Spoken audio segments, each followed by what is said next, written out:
On Houston Newsmakers, the American Red Cross is the topic.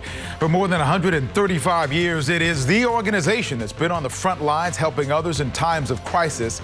Along came Hurricane Harvey, hammering the Texas Gulf Coast, and the question now is being asked, did the Red Cross meet its match?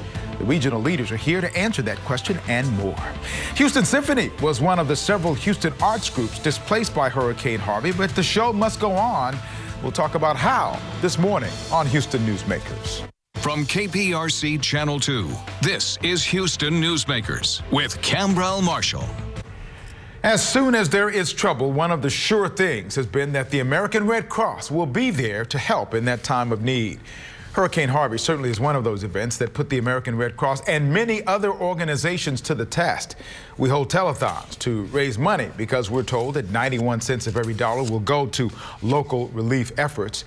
The Red Cross announces there will be $400 in relief available to those who apply, but somewhere along the way, that message going out was not all going as planned.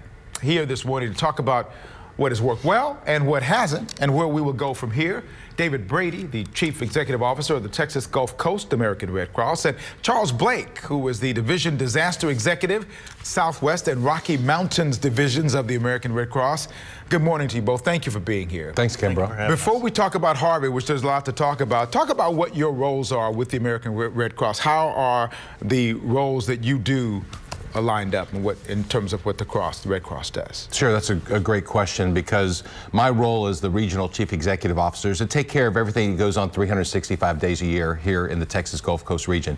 And our region is 51 counties. If you start off at the Louisiana border, right at Orange, and you go up to Lufkin and you draw a map parallel line all the way down to Mexico, that's our region. 51 counties, just over 9 million people. And my role, our team's role, is to handle the things that come up every day. The house fires, the service to armed forces that we do every day with folks working with the veterans groups, the Veterans Hospital. I go back to the house fires, apartment fires. We're there every single time one of those happens, helping those families transition from that disaster, which to them, that is the biggest disaster of their life, to getting them the comfort and care they need and transitioning them to the next phase of their life. And then the other piece that we do that very few people know about, and this is something that I think is so important in our community. Here in Harris and Fort Bend counties, we have a transportation department that manages transportation for people who don't have access to doctor's appointments, whether that is a cancer treatment, a mental health checkup, dialysis. We get them there. And last year alone, we did over 27,000 one-way trips, getting Houstonians, people in Harris County, Fort Bend County, to those appointments. When a disaster happens, our team here manages up to a certain level, but once it hits a certain level, we turn over the management of the disaster and everything that goes on in disaster to the national organization. They have the veterans of Katrina, 9/11, Harvey, Sandy that come in, and it's these huge numbers of people that come in to manage a major disaster. So Charles, I'm guessing that when you show up, when they see your face, they know it's something pretty big. That's right. I'm the Division Disaster Executive for Southwest and Rocky Mountain. I oversee the disaster cycle services, which includes preparedness, response, and recovery across 9 states in the Southwest. And so we keep very busy, and we support David and the rest of the regional execs in the Southwest when the disaster escalates. And we bring in other resources from around the country to support it. How soon did you all realize that Harvey was going to be as big as it maybe turned out to be, or did you ever know that? But how do you start getting ready for that kind of size event? Well, we started right off when we hit the 120-hour timeline mark, about 5 days out. We started to have conversations and planning, and I was actually in Utah at the time and had started some mobilization calls because I knew this may turn out to be a larger than life event that we would have to move resources in quickly. So this whole process, when you start to think about shelters and that sort of thing, that's a combination of both the regional and the local too, because you have to put people on the ground to make that happen. Right, so what started out as looking like a small rain event that was going to turn into a tropical storm and go down into the Brownsville area, we have to remember this all happened within a span of just a few days, and how quickly Harvey escalated from that to this epic, hopefully once in a lifetime storm event here for Texas. But our local regional disaster officer, Brian Emiola, did a great job of working with Charles and his team early on to identify this had potential to be much bigger. And the one thing that I'm extremely proud of our organization for doing, especially at the national level, was mobilize, and this, a lot of the credit goes to Charles on this, mobilizing hundreds of vehicles, thousands of people that were on the ground by the weekend of Harvey hitting to support us here in this region and support our neighbors across Texas. Did it seem like even with that mobilization there weren't enough people to do what you needed to do when you needed to get it done? Or is that kind of what happens in any disaster? When you want to have it happen, maybe it doesn't happen as quickly as you want it to happen? Well, as you say, it's a disaster. And so all best laid plans don't always work out the way we put them down on the paper and the way we discuss it. This was an anomaly. I mean, 51 inches of rain, nobody could see that coming. And when we did pull the trigger on the response, we had people that were completely cut off to get to the resources, or us to be able to deliver the resources effectively to a lot of the areas.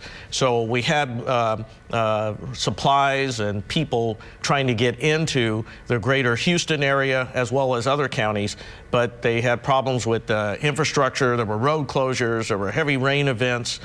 Some areas were completely flooded and inaccessible. So it slowed our process down. This process, actually, we had the Judge Emmett on a couple of weeks ago talking about all of this, because they were very taxed. All of them were involved, and they're partners with you in all of this as well. He talked about some of the issues related to getting the shelters set up. I want you to hear what he said, and we'll talk about it on the backside. You know, one of the things is, as I mentioned, those early shelters that were supposed to be set up by the Red Cross, they're a volunteer organization. Their volunteers can't get out any better than anybody else can. So in the future, we're going to have a different system to where we know we can set up those shelters and get them activated. That was one of his concerns, that they didn't get it done as quickly. Do you share his opinion on that? Absolutely. You know, I've spoken with the judge, and moving forward, we're looking at having more active ready shelters throughout Harris County, throughout the Houston area, and in some of our other counties, so that we have resources and personnel pre-positioned. The thing with a disaster, Cambrell, you don't know where it's actually going to hit. So it's a lot of geography to be able to try to predict where and when you're going to need those shelters.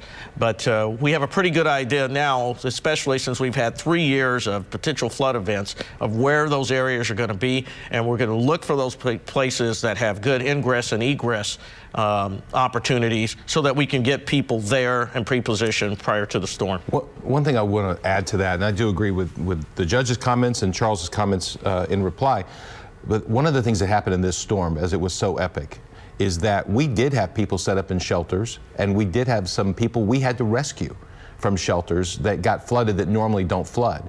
And then you also had neighborhoods that didn't flood until a couple of days after the storm because of the rivers and the dams being released. So this storm created some extremely unique challenges, and it will give us really great learning opportunities to work with Charles and his team on how we identify those future opportunities. We're going to continue to talk this conversation. Now, by the way, we're going to have a Newsmakers Extra this week as well to have additional conversation, because we can't fit it all in one little bag here. But we're going to talk more when we come back, including the question about where does the money go and how do we know it's going